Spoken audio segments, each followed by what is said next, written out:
All right, so we're back in Data World with Dr. Brian Beckman again, the physicist we've had before. Yes. So, what's going on here? I hear that you're kind of into games. I didn't know that about you.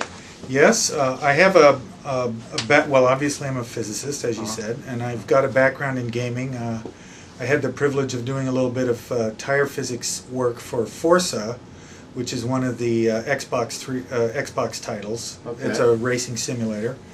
Forza. And, Forza. Yeah, Forza. I worked Italian. with Andrea Forza, Maranello, the prancing stallion. Excellent. I worked with Andrew Curtis and Dave Gyrock over there, who are just top guys, and I helped them out with the mathematics behind the tire physics. Okay. So one of the things people don't realize is how complicated a tire is. Yes, agreed. You know, and the first games that had accurate physics in them that came out were flight simulators. They came out as early as 1982.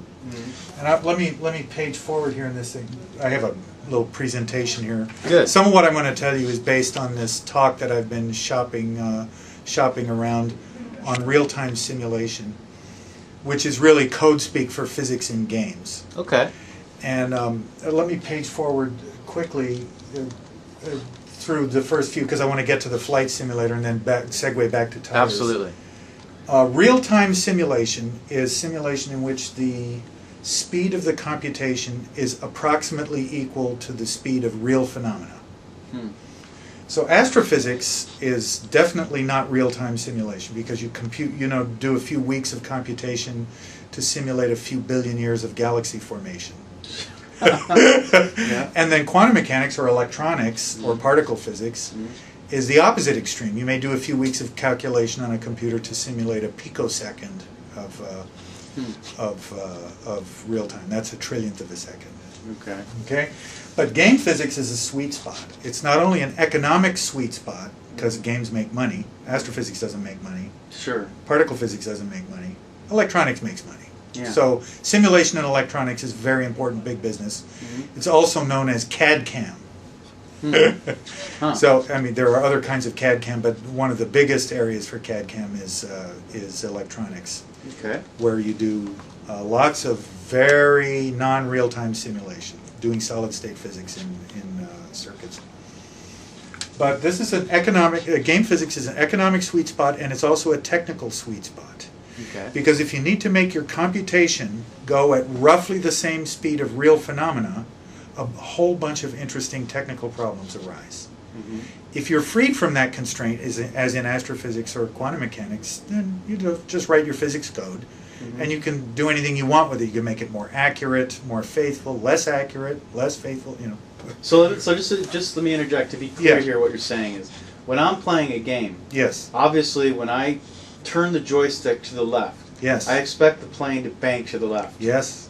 Just after I did it, or pretty much in real time. Pretty much. That's in what real you're time. talking about. That's what I'm talking Okay. about. Or if in a racing game, in fact, this would be the two themes that we'll compare and contrast. Flight simulation versus race car simulation.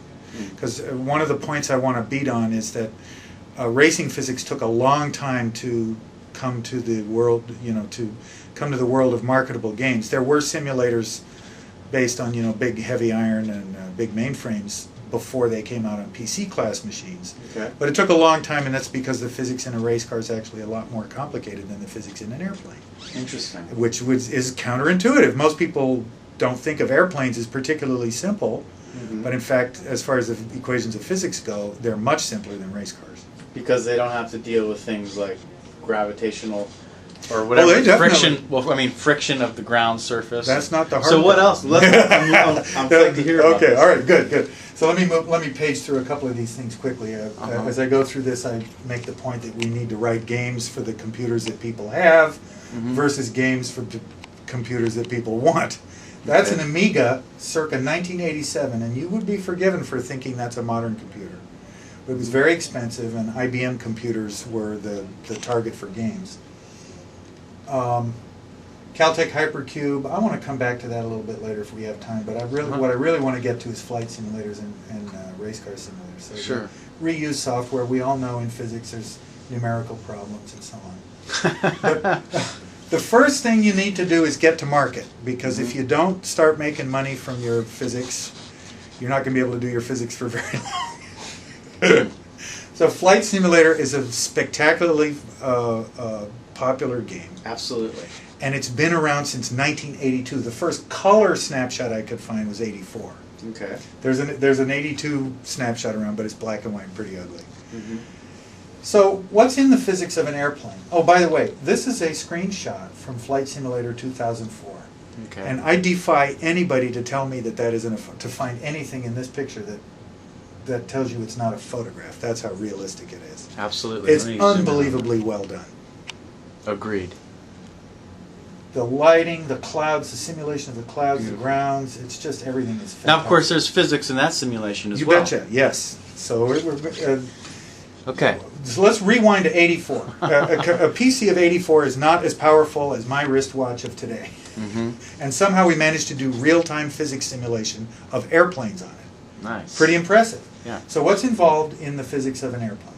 There are 4 forces on an airplane: lift, gravity, thrust, and drag. Mm-hmm. And the equations of motion of an airplane are really, there are just 3 coordinate systems. Let me call it 2.5 Okay. that you need to deal with.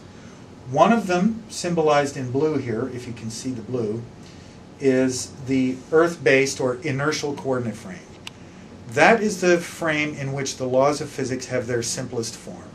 Okay.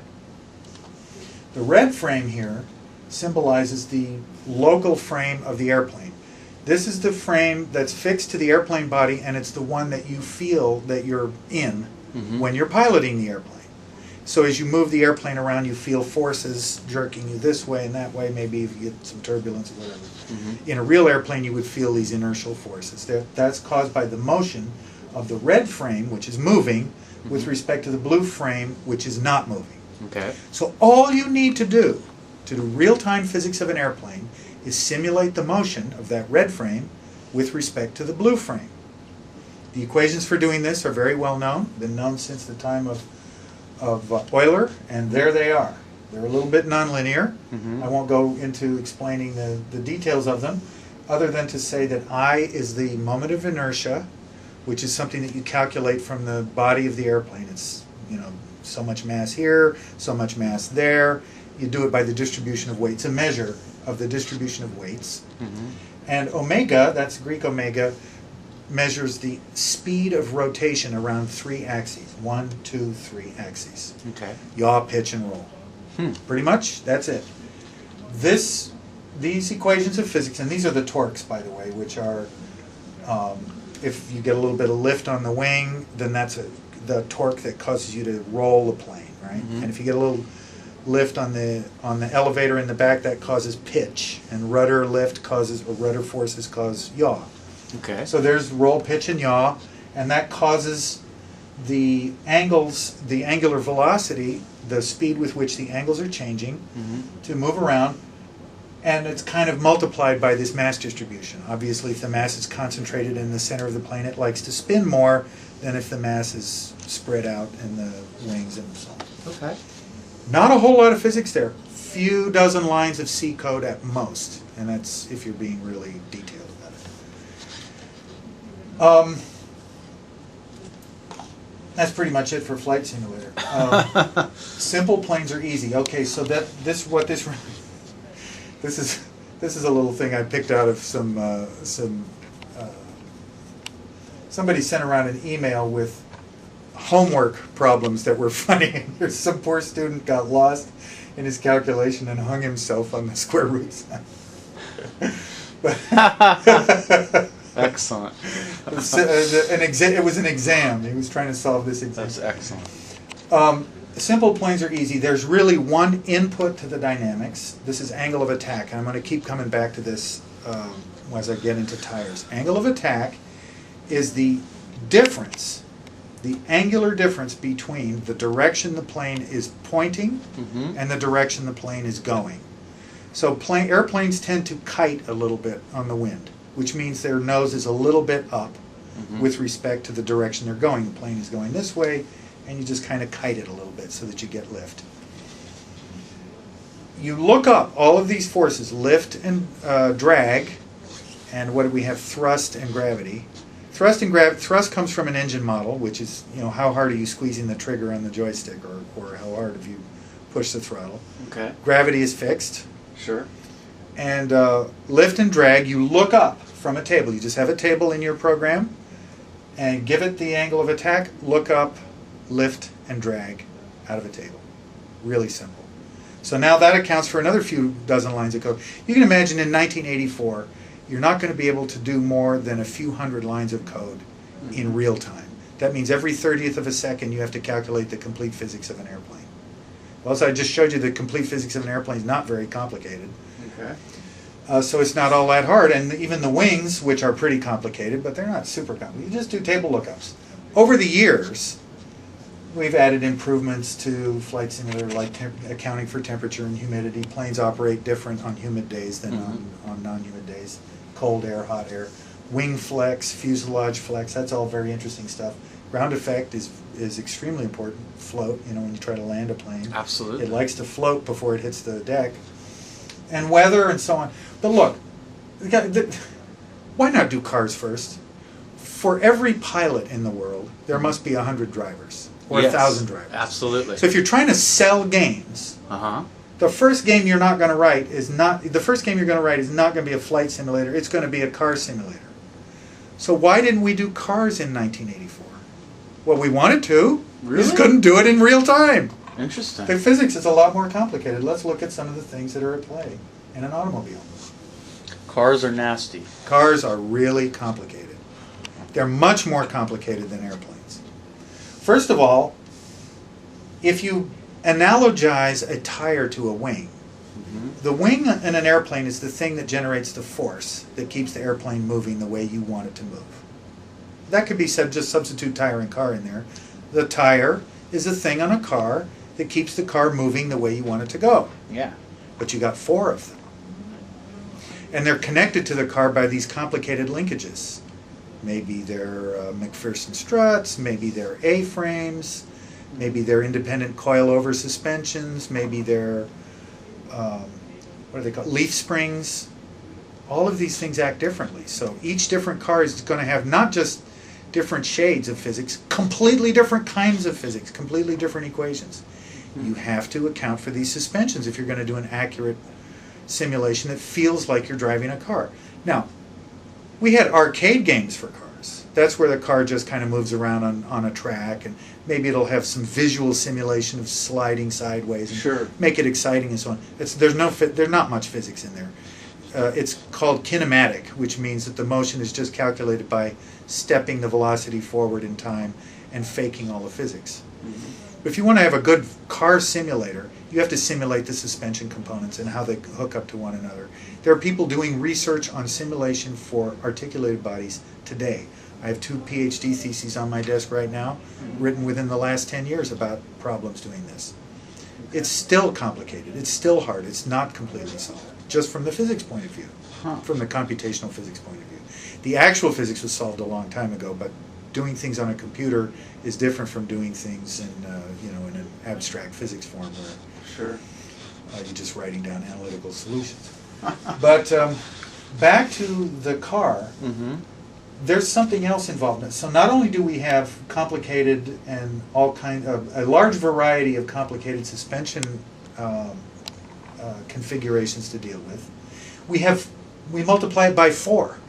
Okay. An airplane, the early flight simulators just treated the airplane as a single wing, and a refinement would be maybe 2 wings, and maybe, considering the control surfaces. So you kind of multiply these simple objects, you still don't get a whole lot more complexity.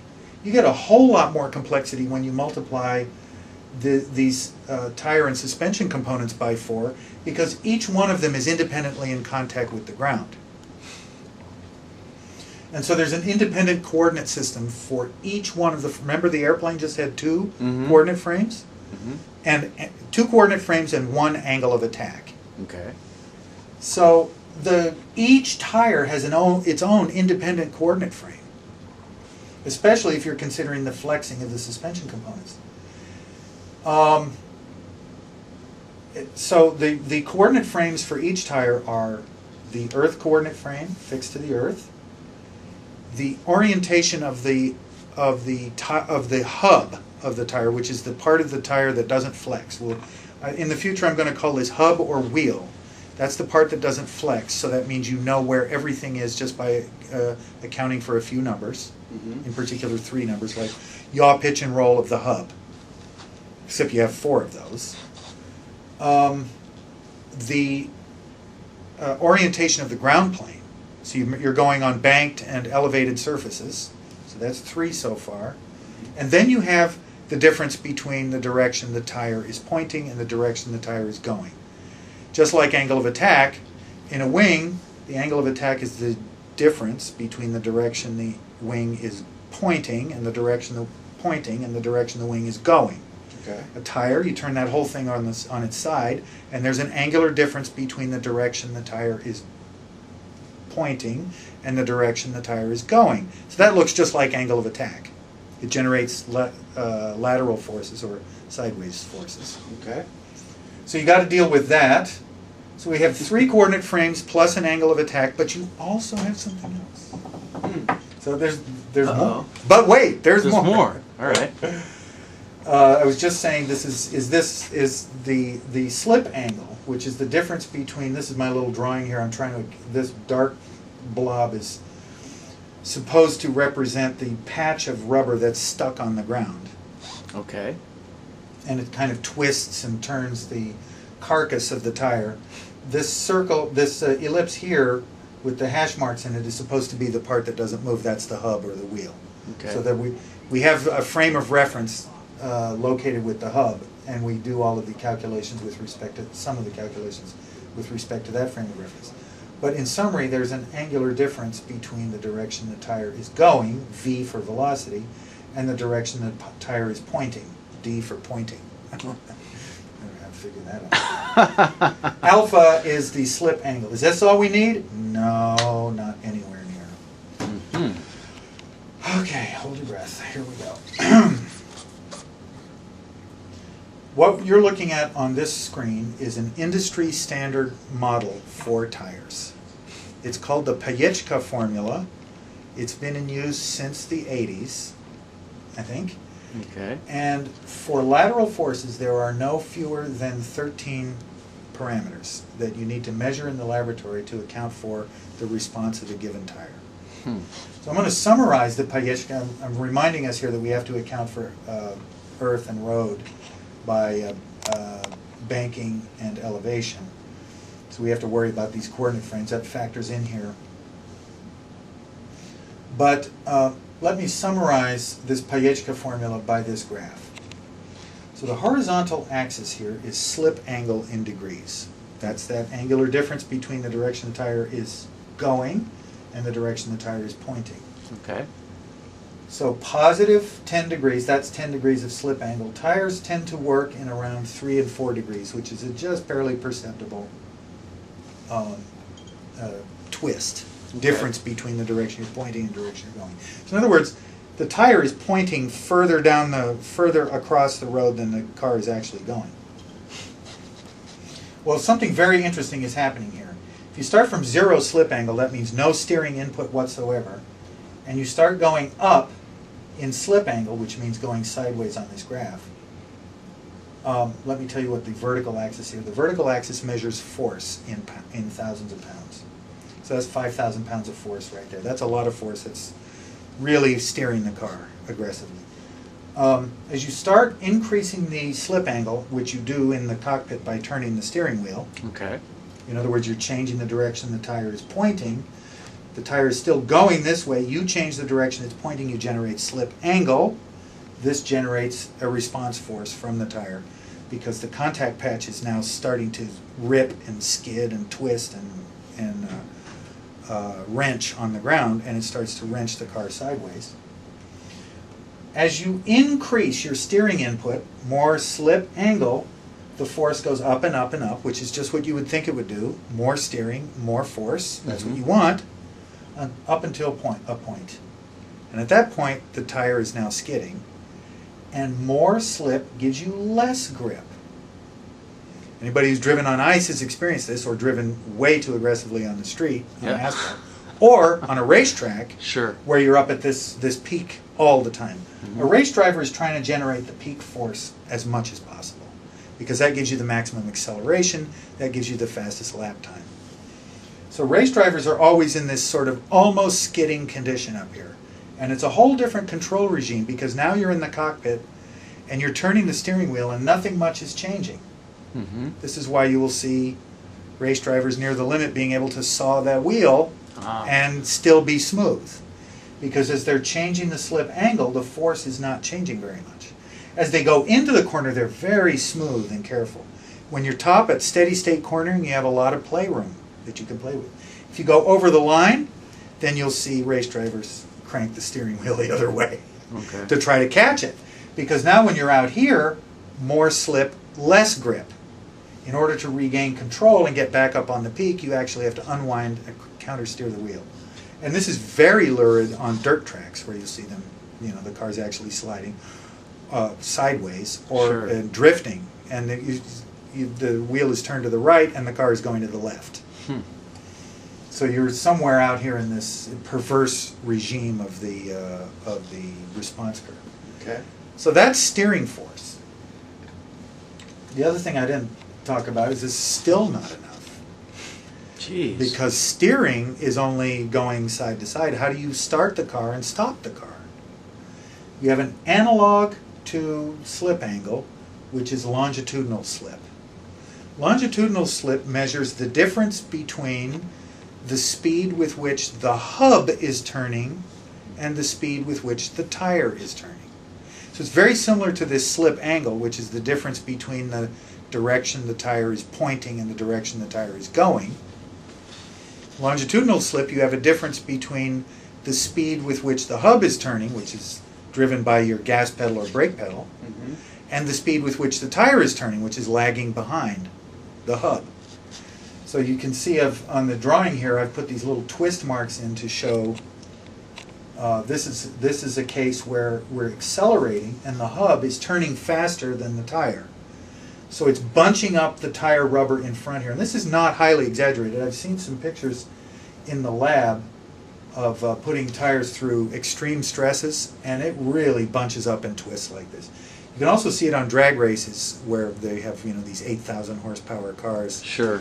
And that burn the rubber. And they burn the rubber, and they twist the P-wadding out of this rubber like this, and they have paint stripes on the side. And it's really lurid. And I think those tires are only pumped up to a couple of pounds of pressure anyway, maybe 5, so that they can get lots of flex. You want lots of twist in those tires because you're just pounding a tremendous amount of force through them. Sure. You want them to flex and not blow up. If they're too stiff, they'll blow up. So this is an accelerating condition where the hub is turning faster than the tire, and on the next page, I have a decelerating condition where the hub is turning slower than the tire and the twist goes the other way. This is a braking condition. And it's measured by this parameter sigma, which is kind of parallel to the alpha parameter.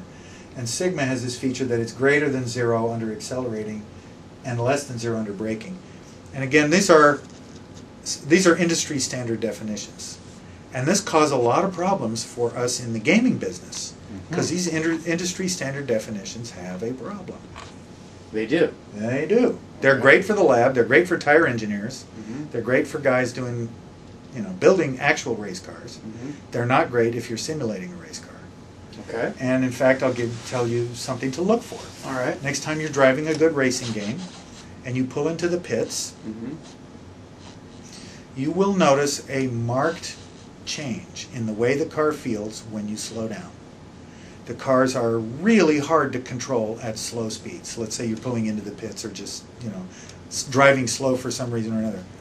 All the control habits that you built up while racing, let's say you successfully managed to get the car around the track, which is a challenge in a lot of simulators, just getting around without crashing at all. Okay. But when you go slow, the cars are now really hard to control. They go sideways, and they feel funny, they feel different. The reason they feel different is that both of these parameters, sigma and alpha, before we get there, this is the Payetchka formula for the longitudinal response, for the accelerating and the braking. It looks very similar to the Payetchka formula for cornering, This is the longitudinal slip here, and it also has a linear regime where more slip, more grip. You're putting on more gas pedal or more brake pedal. Gas pedal this way, brake pedal that way. More slip, more grip, up into a point. Up here, you're spinning the tires now, you're smoking the tires. Down here, you've locked the brakes. Now out here, more slip, less grip. More slip, less grip. The force response begins to go down. This is a perverse region. The curve looks a lot like the lateral form, but in detail it's quite different. So we actually, in simulating a tire, account for the longitudinal response, the front and back response, and the lateral response, the cornering response. We account for them separately. Okay. Similar formulas, but different in detail, and different enough in detail to be really annoying. So this is a lot of mathematics. You can imagine that looking at those formulas that you're not going to be able to do this in a 1984 class computer. No. You're not even going to be able, looking at the shape of that curve, to be able to put enough into a table to do table lookup. You'll have many, many thousands of bytes to have an accurate table representation for this kind of thing. So it's purely about the amount of available It's RAM. just computing resources, yeah, Not RAM. necessarily, also processing power, huh? But Well, the trade-off between doing a calculation using a formula or using a table lookup, is a classic time-space trade-off. If you're going to calculate some answer by a formula, then you have to spend computer time. sure. If you're going to calculate, if it takes too long, then your only alternative is to do a table lookup, which means you pre-compute the answers and store them in a table. Sure. And that takes space, so that costs RAM. And if your computer is just too small and wimpy, you're not going to be able to do either one. It's too slow and it's too small. Exactly. The trade-off is you need the computer to be either fast or fat, or hopefully both. I mean, nowadays computers are so amazingly fast. You're going to see some stuff that's going to blow your mind. Sure. But in the early days of gaming simulation, they weren't fast and they weren't fat, and so you just couldn't do cars until the 90s. The first good car simulators for PCs came out maybe 96, 97. By 98, the benchmark game was called Grand Prix Legends. That was the one that changed the world. Changed the world for car simulation. It was the first really accurate racing simulator, which means they simulated all the parts in the car, even gears and clutches inside the differential were simulated. And it was as far as the gameplay goes, it was a simulation of the 1967 Formula One racing season. Now, that was a time when race cars were devilishly difficult to drive. Think about this. Imagine a car that weighed 1,000 pounds, had 450 horsepower, and tires that weren't as good as 5-year-old tires on a Ford Taurus. That's a 1967 Formula One car. Nice. What this really means is that you could almost never use full throttle on the thing. You could be going down the straightaway at 180 miles an hour and bury the throttle and spin out and crash. So, Yeah. so to operate this was very high art. This is driving a car like that is equivalent to Bach improvising a 4-part fugue. It was not something that ordinary people could do. Sure. You just couldn't even drive a car like this under any circumstances. Overpowered, not anywhere near enough grip. Okay. And it's just that was the ultimate in technology at the time. Now the dirty little secret of why they simulated the 1967 Formula One season is that those cars didn't have any aerodynamics on them. So the physics simulation for the race cars was just tires and suspension and differential and a couple other things. They didn't have to simulate aerodynamics. Aerodynamics changed the entire world of racing, and especially at the top, Formula One and Indy. I bet, yes. Because it generates downforce. Now the car is both a car and an airplane.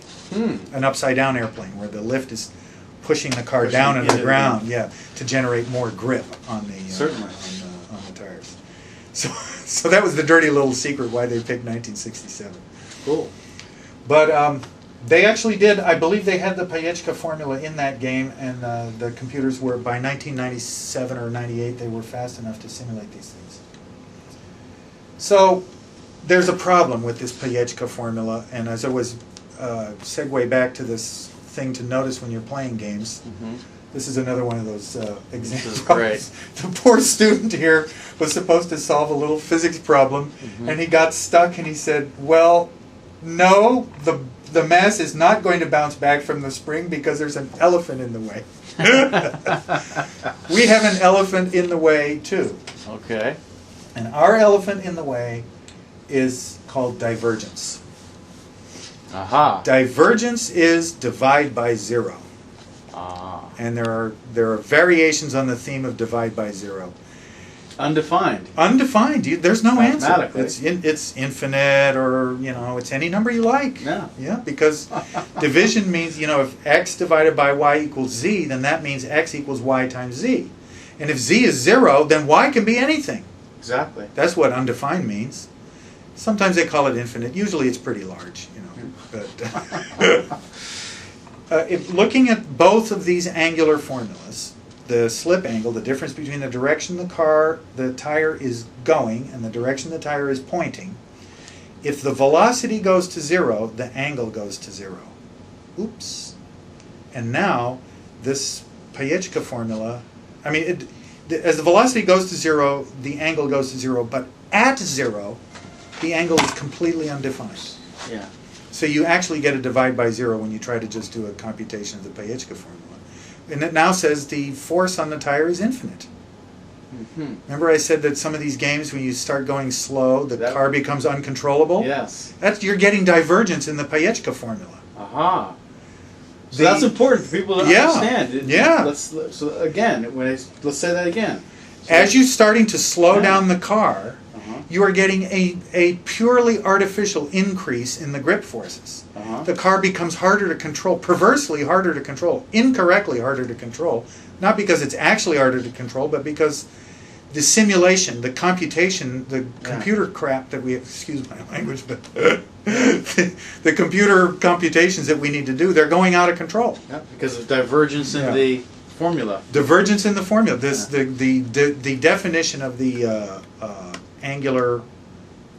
slip angle now becomes strictly undefined. When the velocity goes to 0, of course we know we want the angle to be 0 when the velocity is 0, so now you have to patch the formulas.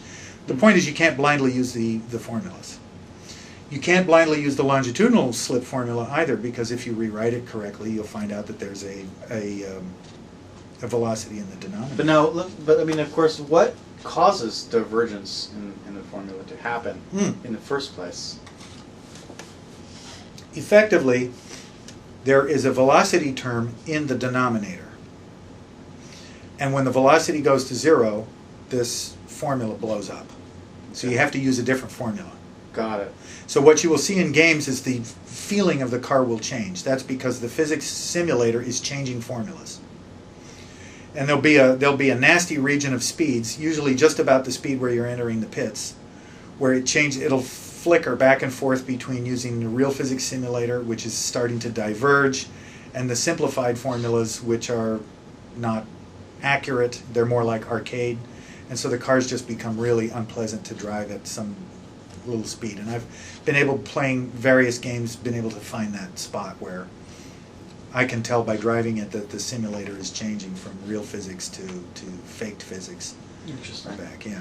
So, it's not necessarily a flaw in the formula. Right. It's just the fact that the formula is being used in a way that it wasn't designed to be used computationally. Yes, numerically we can't handle small divisors. Understood. You'll overflow integers, you'll overflow floating point numbers, and the whole computation starts to go haywire. Okay. So, all right. So, that sounds easy, let's just fix that. But the answer is, surprise, singularities, divergence, that's everywhere. So there's another problem. And I want to talk about, let me talk about this first since you have the camera there.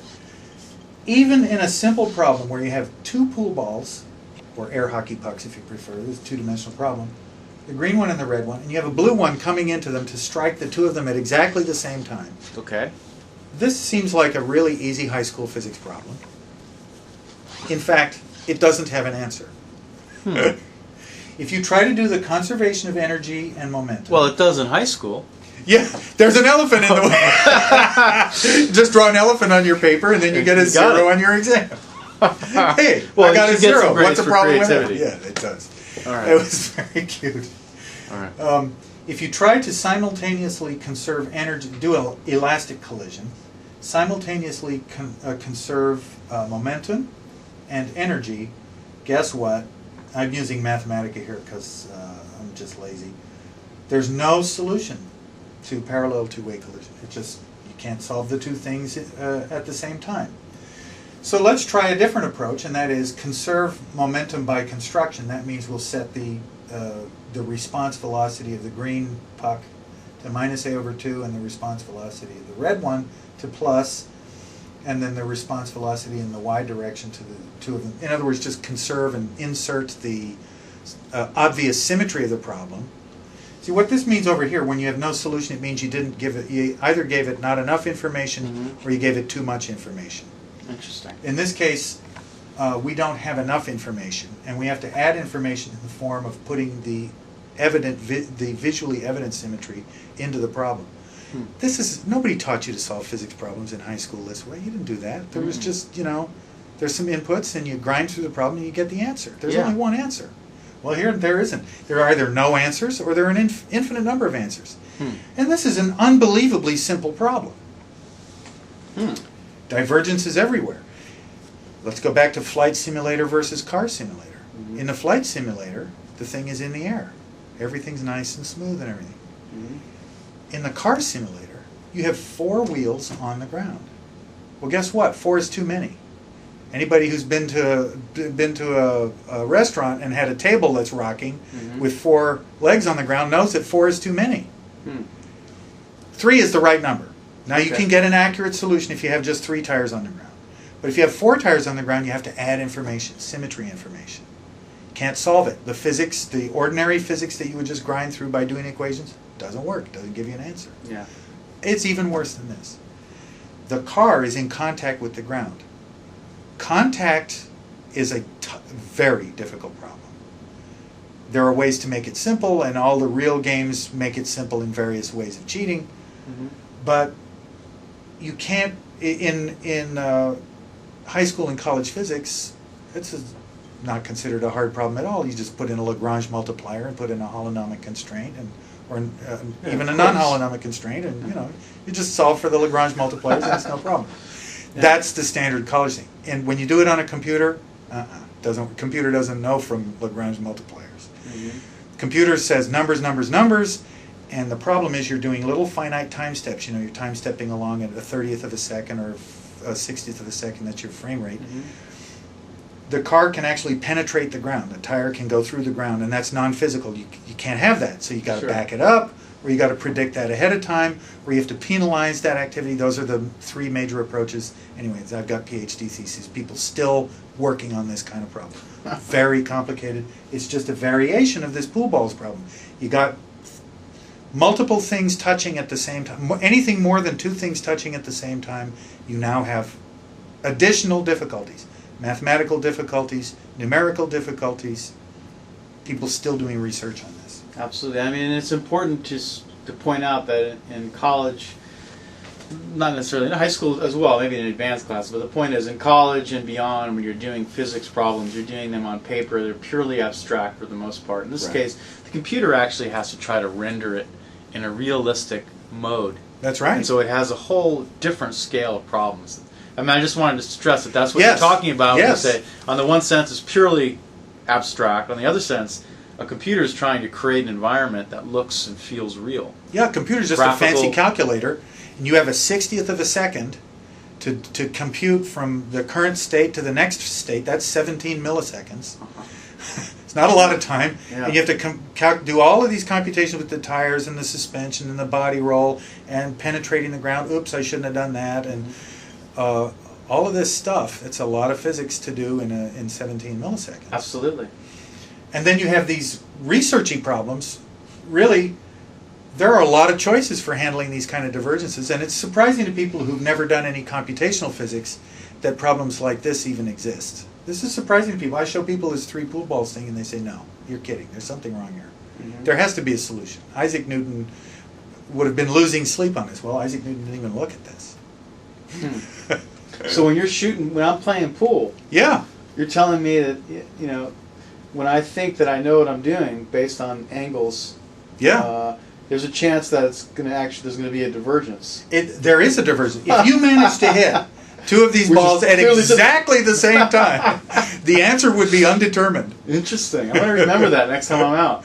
The reality is, in the real world, you don't ever hit them at exactly the same time. One hits just a tiny bit before the other, or there's a little squish in the balls. There's actually just enough squish in the balls. You'll see really good pool tricksters are able to hit 2 balls and get them to go out symmetrically. Absolutely. If you don't hit them at the same time, by the way, which is what we have to do in the computational world, you have to pick one first. You get an asymmetrical answer. So here's the symmetrical input. We pick the green one first and do the ordinary computation. This is just the regular high school physics. And then you do the red one with the velocity that's left over in the blue ball, and you end up with this answer. You notice the green one gets more momentum than the red one.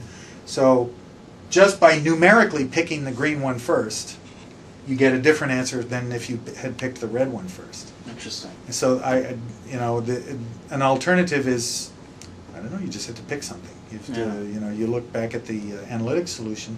You just have to pick, how much of the input energy am I going to dump into the 2 remaining balls? And if you do a real accurate pool ball simulation with spin and English and friction and stuff like that, then you can begin to answer these questions more accurately. But if you just do a simple-minded one like this, you're going to have to make some decisions, arbitrary decisions in the game code. Okay, so this is what people do. So pool simulator isn't necessarily that easy to pull off, huh? Not at all. Not at all. You do an accurate pool simulator, you really have to simulate the flex of the balls. They're not really rigid. They're very stiff, but somewhat elastic. Stiffness is its whole set of problems, too, which nobody knows how to solve in general. There are no general solutions to stiffness. I'll explain that maybe if we get to it. Where was I going here? Save the day. Yeah, let's save the day here. All right. Here's the source of the divergence in the longitudinal slip. If you rewrite longitudinal slip, you find that there's a velocity in the denominator. When the velocity goes to 0, the slip becomes infinite. This is bad. Okay. So you really need to replace slip with some kind of vector equation. This display over here shows that the same vector equation works in all 8 cases of slip versus hub motion versus car motion. And I wrote a couple of little papers on this, but the point is to show that no matter how you arrange the direction of the hub motion and the tire motion and the slip, the same vector equation gives you a consistent answer. So you can use one vector equation, we can get out of this. Excellent. And you can boil the whole thing down into one response curve for one slip variable. So you get one vector function giving you one vector slip variable. And then we can see something interesting. The response curve has this circular shaped region. It's a black hole. It's a black hole. It looks just like a black hole. All of this stuff feels like a black hole when you work on it for years.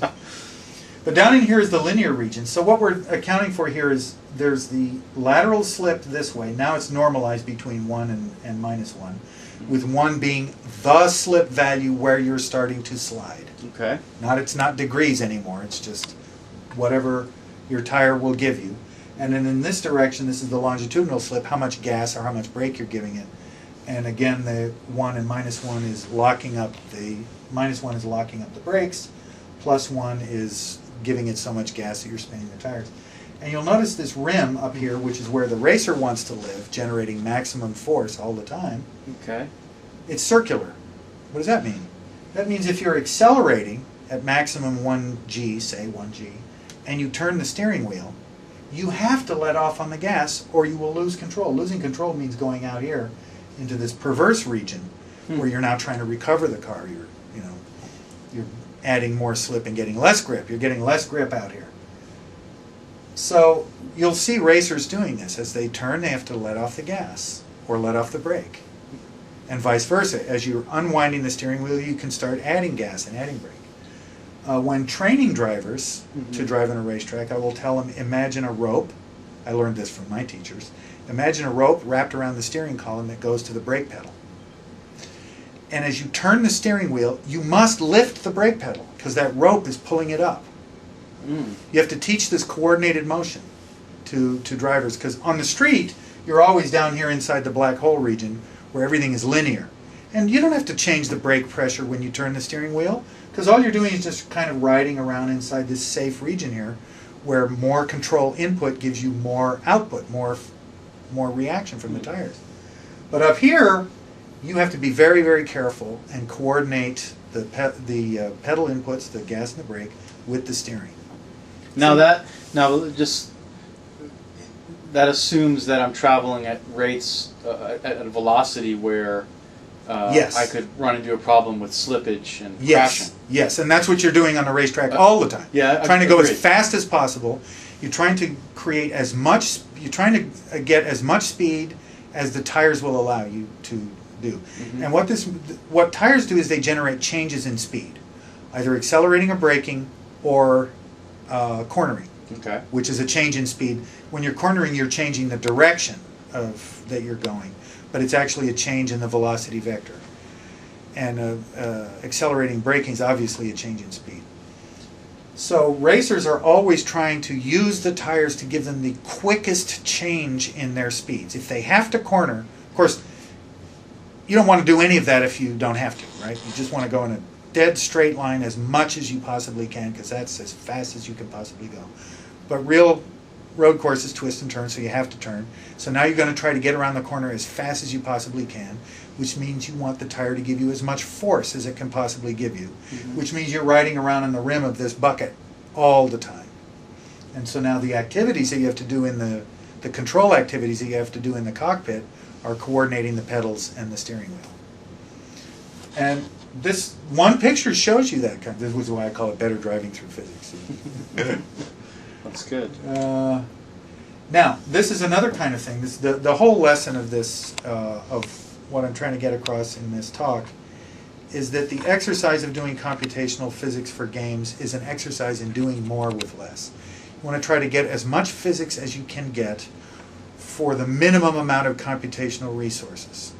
Do as little computation as you can get away with, use the least amount of memory that you need to get the most amount of physics out of it. More bang for the buck is another way of putting it. Okay. But I mean, does that still matter in the day where we have? My goodness, yeah. We're going to have 80 cores and 10,000 gigs of RAM or whatever. Absolutely. It still matters. Absolutely, because game designers, you give game designers a fatter, faster computer, and they'll just throw more things in it. Okay. So now that we've mastered the physics of one complicated thing, they'll put a whole track full of 40 cars out there. Okay. Or 100 cars, or 1,000 cars.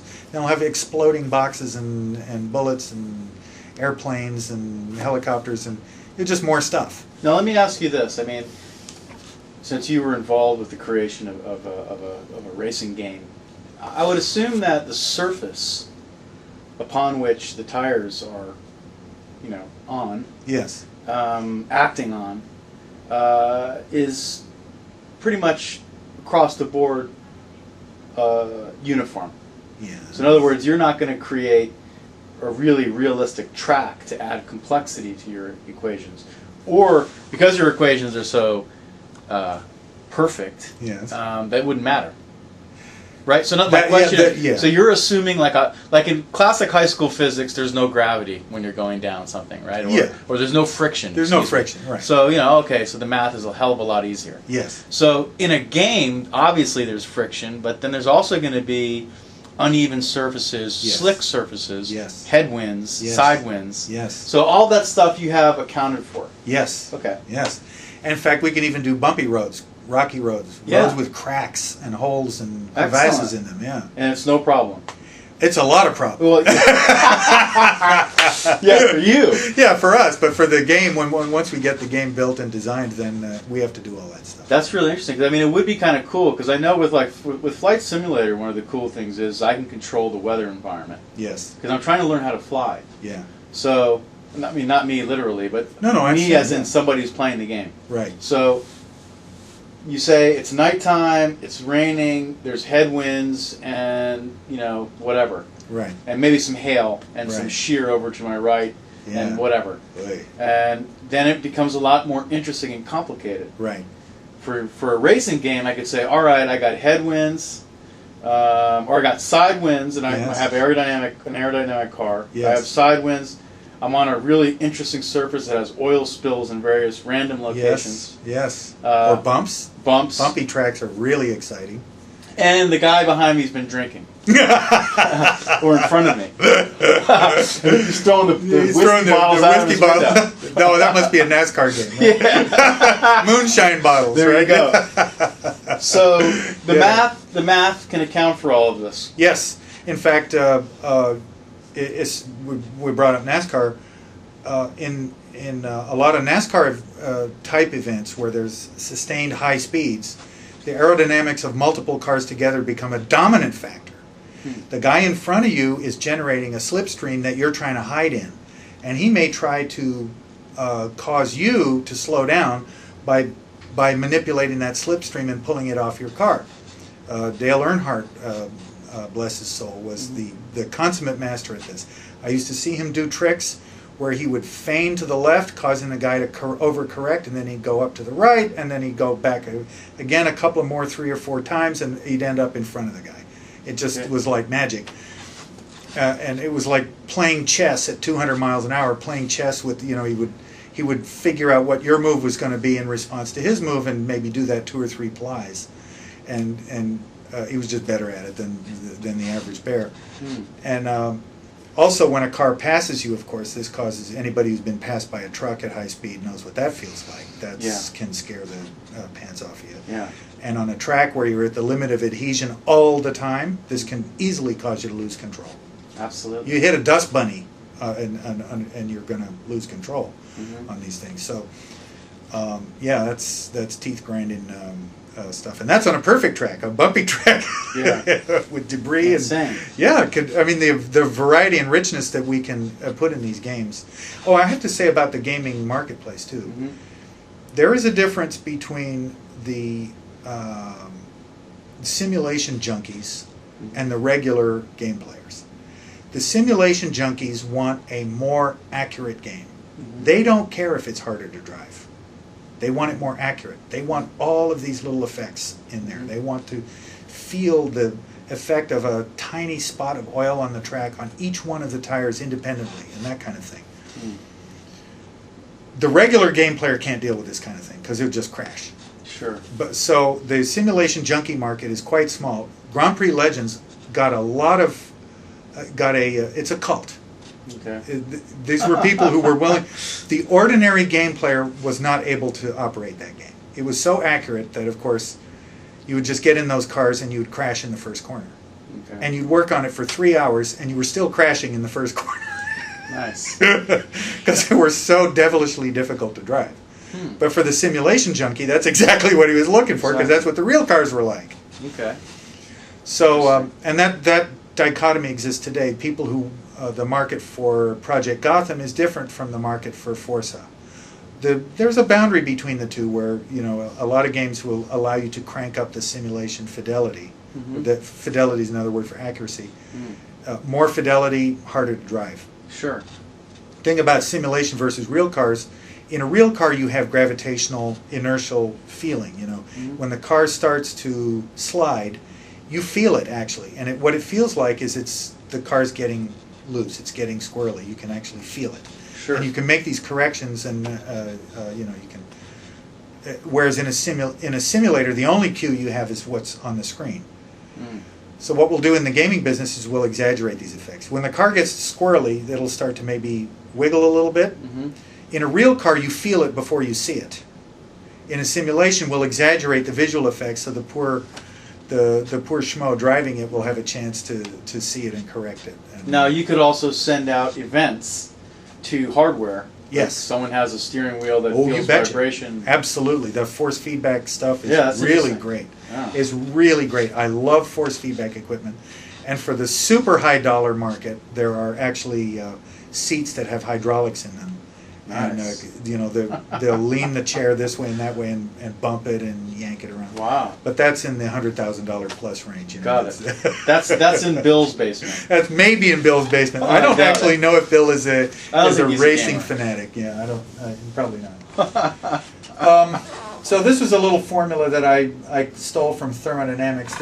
One of the advantages of being a physicist is that I have access to secret knowledge, ancient physics wisdom. Okay. This is something called Fermi-Dirac statistics, or maybe it's Bose-Einstein. The difference between Fermi-Dirac and Bose-Einstein is the difference between plus and minus, and I forget off the top of my head which is which. But I remembered when I was doing this tire physics, I remembered this shape of this curve from thermodynamics, quantum thermodynamics. And you know, I have seen this somewhere before. Somewhere in my ancient physics wisdom, I saw this. Yes, I remember. And I was able to pull out this little formula which has 3 parameters instead of 23. Nice. And do a pretty good job of matching the Payechka formula with this thing. So now we can go to smaller platforms. And do interesting driving simulations. We don't have to have big, fat, fast computers. We don't have to have gaming rigs. Maybe we can do simulation on ordinary computers. Maybe we can do it on, who knows, small platforms of the future. Interesting. Interesting, yes. Doing more with less. Okay, now I want to show you one more thing. Radically simplify. These are screenshots from a couple of miraculous programs. What has happened is that Moore's law, as we've been talking about all through this, it has finally caught up with physics. Wow. Now we can do better simulations, not through more complicated mathematics, and not through more physicist leisure domain and ancient physics wisdom and all of these kind of Lagrange multipliers and crazy things. Let's see if we can just use very simple physics like a particle system. Particle system means there's nothing in the physics except particles and sticks. Sticks and stones is what I call it. This guy called it rigs of rods. Stones, which have mass, and sticks in between them, which are little flexible things. We know how to model this with very simple physics. Remember harmonic oscillator by any chance? Yes, I do. So that's all you need. Just one physics model, a damped harmonic oscillator, connecting pairs of stones, or of stones, that's what I'll call it. And by gum, you can simulate really amazing. If we have 5 minutes, I want to show you this. Sure, of course. This is a hard drive camera.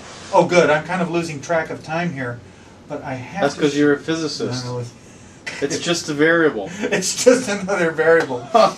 I have to show you this amazing Rigs of Rods movie.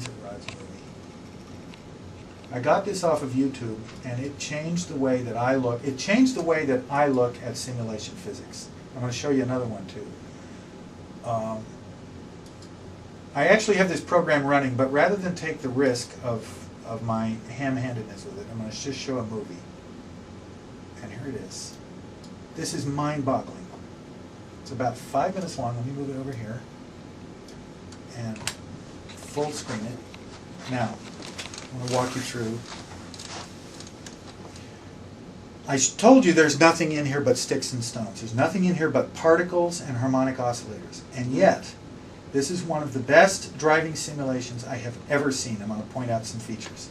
You can start seeing the body flex. Nice. Look at the tires turning and flexing. Look at the bouncing. You see the chassis flexing. You'll really see it on this one. Watch the bed of this truck flex and twist. When we first started doing car simulators in the 90s, we just got tires. Oh, watch the cargo container twist. Excuse me. See that? Yeah. Is that magnificent? It's realistic. It was years before anybody could do something that good. Now he's starting to give away the punchline here. because you can see that this bed of the bed of this truck is made up of just sticks and stones.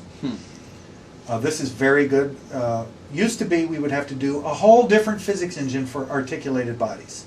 One physics engine for cars, another one for articulated bodies, another one for multi-wheel trucks. This, you can begin to see how dirty the surface is. It's cracked. Sand is coming up onto the side of the road. He's up on two wheels there. Here's a road that's got a lot of cracks in it, which is what you were asking about before, bad road surfaces. So this is a road where he's just driving this truck over the... Now, here we have destruction, comprehensive destruction. So the way you deal with this, using sticks and stones, is if you overwhelm one of these sticks, then you just permanently deform it or you break it. Boom! Permanent deformation. You overwhelm it with either too much force or with too quick a change, which turns out to be the same, two sides of the same coin. Here, this is articulated bodies again. Again, I'm using traditional methods. Watch this. Did you see the bed go? The bed of the truck goes down and flexes a little bit as he lifts up this thing. Absolutely magnificent. Using traditional methods to simulate a system like that would be just a whole separate physics engine. Here he's giving away the joke. This is the punchline. There is nothing in this simulator but particles and harmonic oscillators. Fantastic. Unfortunately, I've forgotten the fellow's name who did this. Rigs of Rods. That's his URL. That's his URL. Go look this stuff up. This is great stuff. The physics is simple. We're back now to 10 lines of physics. Remember the flight simulator? Yeah. Where it was 10 lines of physics to do the flight simulation? We're back to that. But how can we do these complicated objects with only 10 lines of physics? Horsepower. The computer is now fast enough to be able to simulate hundreds or thousands of these independent systems simultaneously every step. Excellent. Moore's law has caught up. We can now dispense with this really hard mathematics of the traditional methods and go into using very simple systems iterated hundreds or thousands of times, and the computer can handle it. The computer's fast enough to do this at 60 frames a second. If you had asked me, this is sometimes why it takes somebody coming at a problem from it. If you had asked me to bet money that this were even possible, I would have said no. But that's because I have this long experience where you just didn't even think about doing thousands of particles iterated in a system like this. Here's a guy who took a fresh approach. He said, you know what, let me see what I can do. And sure enough, this is a magnificent system. Excellent. So we're going to start seeing systems like this then in games, or that's I already think there. we are. I think we are going to see them. I am certainly going to use his methods. Obviously, we'll not look at any of his source code or anything like that. But the methods are obvious, and I would certainly give the guy credit for coming up with this invention. It's a fantastic invention, and I would love to use those methods in commercial games. I haven't yet, but who knows? We would love to do that. Excellent. Now let me show you another one. This is another case where horsepower. Let's see. Actually, this is the redux. You go back to this, and I'll actually try to execute this program in real time. Find it first. Always the hard part is just finding it. Oh, I might not have installed it on this machine. Let me take one last look. It's called Plasma Pong.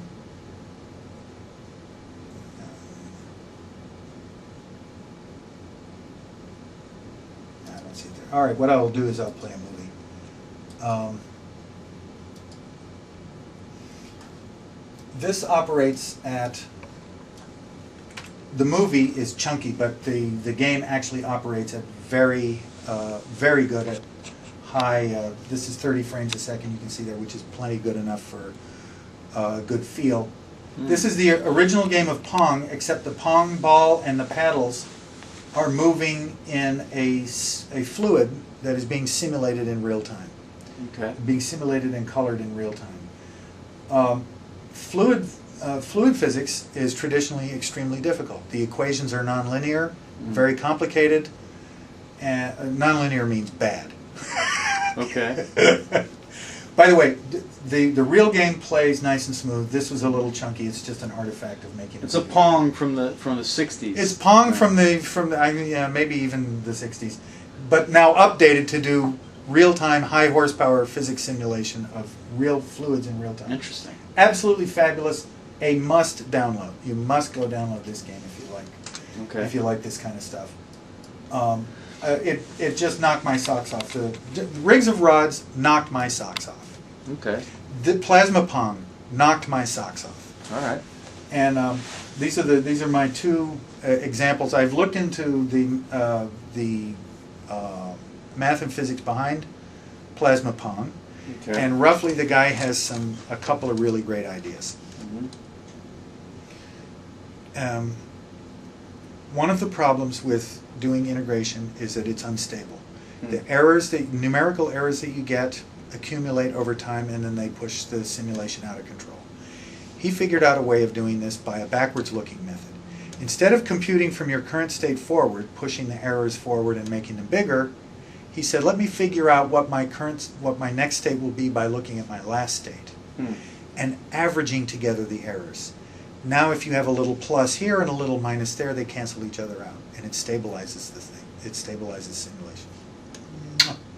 Beautiful, beautiful. And this kind of technique can be used in other places as well. Excellent. Not just in... So these are some good lessons that we're learning. This is who, Joss? This is Jos Stam. Jos Stam. And this is his little technique. This is computing forward, where things tend to blow up. Mm-hmm. This is computing from the past into the future, where things smooth out and average out. Beautiful. Excellent. Got a couple of other very pretty mathematical tricks to make it look realistic, and I probably should wrap up now because Mm-hmm. I'll get into the next hour of ranting and raving. But suffice it to say that Plasma Pong and Rigs of Rods are examples of where I think physics in gaming is going in the future. Okay. We now have, you brought this up before, we now have with multi-core a tremendous amount of computing horsepower available. Mm-hmm. With things like the CUDA compiler from NVIDIA, we have the power of the graphics processor itself can be brought to bear on ordinary problems. Mm-hmm. So I can now write ordinary C programs and use, or abuse if you like, the graphics hardware, which is just a number cruncher, to solve physics problems. This is great. Mm-hmm. There's physics hardware coming out. There's a company called AGEA that has put out a physics simulation card that you can snap into your PCI slab. Nice. So I can load it for $5,000, which is what a lot of gamers won't admit to spending on their gaming rigs. Mm-hmm. I can load a computer with so much computing horsepower that I can do very advanced physics with simple equations, simple systems that are stabilized. They don't have these problems with a collision detection, collision response that are people are still writing PhD theses on. Mm-hmm. Simpler mathematics, more horsepower. This is where I think things are going, and it's just another case of doing more with less. Certainly. Now I would ask this. Now there is another pink elephant in the room. Yeah. And that is actually writing this stuff. Yes. Right. I mean, it's one thing to have the simplistic physics and the harmonic oscillation and such and that, but developers like the real world people that write games are in the world of dealing with the complexities of writing concurrent code. Yes. It's not easy. No. And they need to be able to be. These are highly concurrent systems that we just watched on the movie. Highly concurrent. Yes. And so there's also that problem of making it easier for these guys to take the physics that and actually implement the physics. Yes. In a real world game scenario. Yes. Hitting modern hardware. Yes. So there's more work to be done in that level of problems. Yes. There is definitely more work to be done there, and another thing that I was fortunate enough to work on back in the 80s was called the time warp operating system. I remember that from our first interview. Is that coming back? This is coming back. It is being used today. Really? In physics simulators. Just found a thesis by Brian Mirtik from Berkeley about 10 years ago. He implemented the time warp mechanism, exactly the same one that Jefferson and I put together, but in order to do concurrent physics simulation. If you have lots of these objects computing in parallel, just let them compute optimistically and then synchronize them only when you can prove there's a mistake. He absolutely does that. Excellent. So, yes, there's plenty more work to do, but we also had some good ideas in the past that we that we can bring to bear now. And so this is a really great time to be involved in this gig. Excellent. Yeah. So just in conclusion, why don't you wrap all of this up in a nice, neat package to end on? Okay. Because computing horsepower is becoming really capable right now, more and more games have physics features in them. And then there are sort of two pathways for practitioners in the art of gaming physics to go. One pathway is the traditional pathway where we do more complicated physics using more sophisticated mathematics, and that is certainly a living, breathing, way to go. But then there's this other more exciting, well, to my view, more exciting one, where you just overwhelm the problem with computing horsepower, and rigs of rods and plasma pong show the results that can be done with this. And then finally, there's the big horizon of small platforms or ubiquitous platforms like browsers. People are beginning to do 3D in browsers. There are some, with Silverlight and Flash, there are some people using these things to do 3D. Even though they're not overtly 3D systems, you can still do some pretty interesting 3D with them. Add some physics, and maybe we can write games for these things. Maybe we can write gaming platforms for these things. I don't want to give anything away, but we're certainly thinking along these lines. Small platforms, ubiquitous platforms. People are playing with smartphones. They have games on them. Why not put a little physics in those games? We can do some interesting things with this. Absolutely. So that's the hookup with Tesla project and with programming languages. One of the things I would like to do is make just exactly as you said, make it easier for developers to write games. So now this is the tie-in with the programming language and platforms work that we're doing here, and that's the tie-in with Link and Tesla. Sure. Link and Tesla is all about making programs in general easier to write, and since games are a compelling application area and a growing application area, especially on the ubiquitous and small platforms, the tie-in now is I want to make games easier to write, for games, very particularly games with physics in them. So that's why I had this great opportunity to drag out all this old physics work that I've been doing for many years. Very cool. Well, I look forward to seeing something arise out of this. There definitely will be. Okay, excellent. Who knows when? Who knows when? But the point of this interview isn't about to talk about something that we're actually working on. It's more talking about what you're working on. Yes, are interesting problems in physics as they apply to computation. Exactly. I'm an incubation. I'm not in Microsoft research, but I'm a researcher in the product groups, so to speak. I work on incubation and prototypes. And so we don't have any product plans like this, but these are the kind of directions where I'm thinking about going in the near term. The next 3 to 5 years. Cool. And so I thought. Be fun to share that with you. Absolutely. Well, this is Channel 9, right? We're bringing the camera into the cockpit. Awesome. To let people know what's going on. I love this. I love this. Very cool. Channel 9 is the greatest thing ever. Right on, man. Well, I know Niners are going to be psyched to see another Brian Beckman interview, so thank you for your time. My pleasure. All right. Take care.